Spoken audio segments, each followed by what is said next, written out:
When I started teaching as a university professor, I did what we all do when we start out as educators.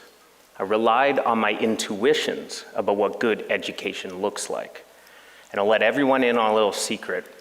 My intuitions were really, really bad. They were based on my experience in the lecture model of education.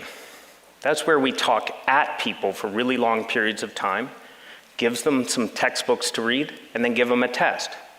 That's what I did. I talked at people, kind of like right now. That was my original sin, but I didn't stop there. Years later, when I was working as an education consultant, I was asked to design some e-learning, and I hadn't done that before. And you'll never guess how I went about it. By injecting all the same terrible intuitions into it. And it looks something like this. A virtual instructor in front of a virtual whiteboard delivering virtual bullet points. I'm pretty sure when we thought of using virtual reality in education, this isn't what we had in mind. Unfortunately, this is what e-learning looks like today, and no one's learning anything from it. Think about how absurd that is.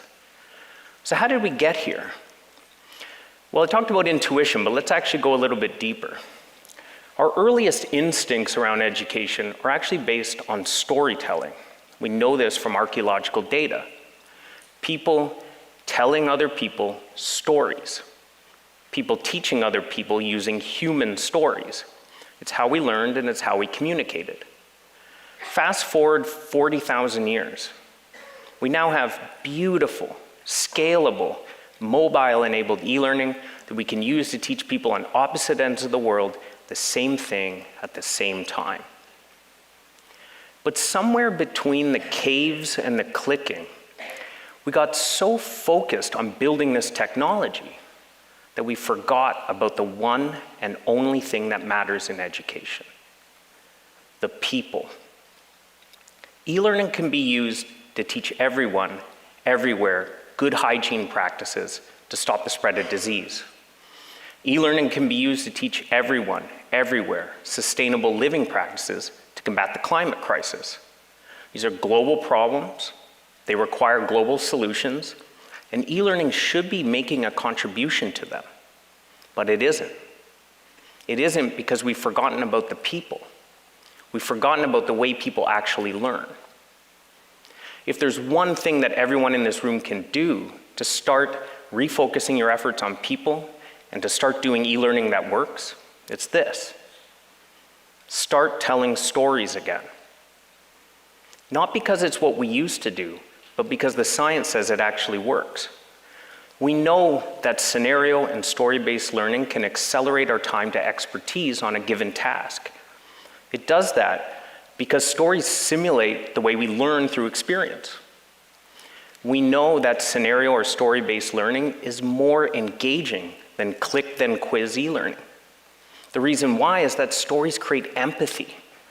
Empathy in turn creates personal meaning, and it's personal meaning, not clicking, that drives engagement. And finally, we know that scenario or story-based learning is the best way to teach complex skills like problem solving, collaboration, and creativity. Precisely the skills that the workforces of today and tomorrow need to solve our biggest problems. Let me show you how this works. Stephen and his 12-year-old granddaughter Rose are going to the bank to open up her first bank account.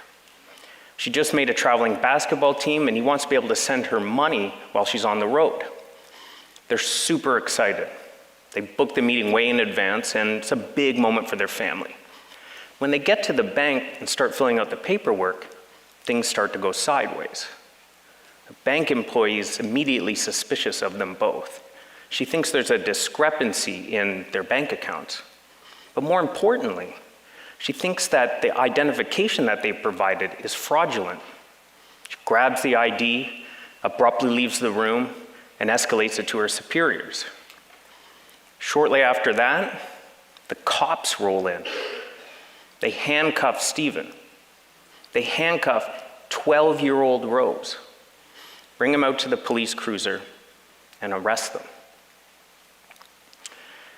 So I know what you might be thinking. Maybe this is just a big misunderstanding, or maybe the ID actually is fraudulent. But let's add some color to the story. The truth is that Stephen and Rose are Indigenous Canadians. And the ID that the bank employee thinks is fraudulent is actually their official government-issued status card. This is a true story. It happened a few months ago in Vancouver.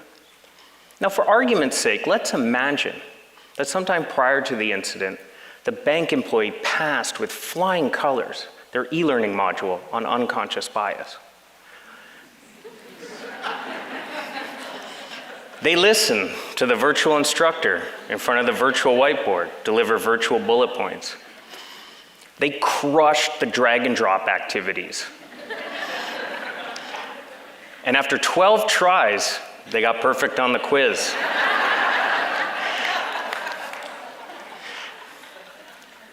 Do any of us think that this kind of e-learning experience would actually prepare the bank employee to deal with this situation properly? We shouldn't. We know that 20 minutes after a traditional classroom-style experience, you've already forgotten 60% of the content. Now, I want you to compare that to how you feel after having heard Stephen and Rose's story.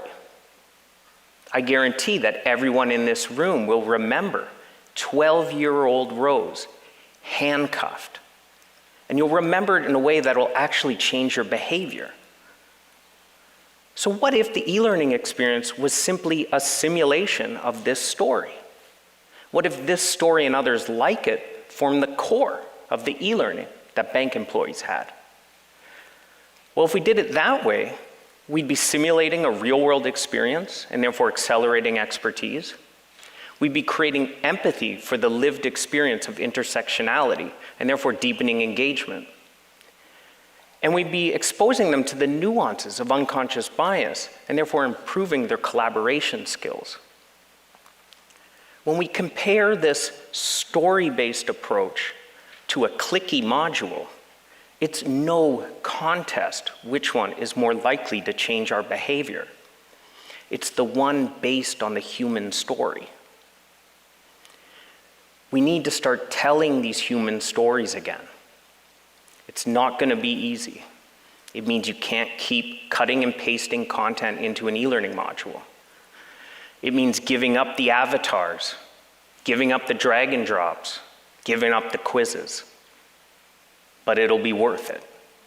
It'll be worth it because if we can get back to telling these human stories again, we can get back to why we all got into education in the first place. We can get back to empowering people. Let's start telling stories again. Thank you.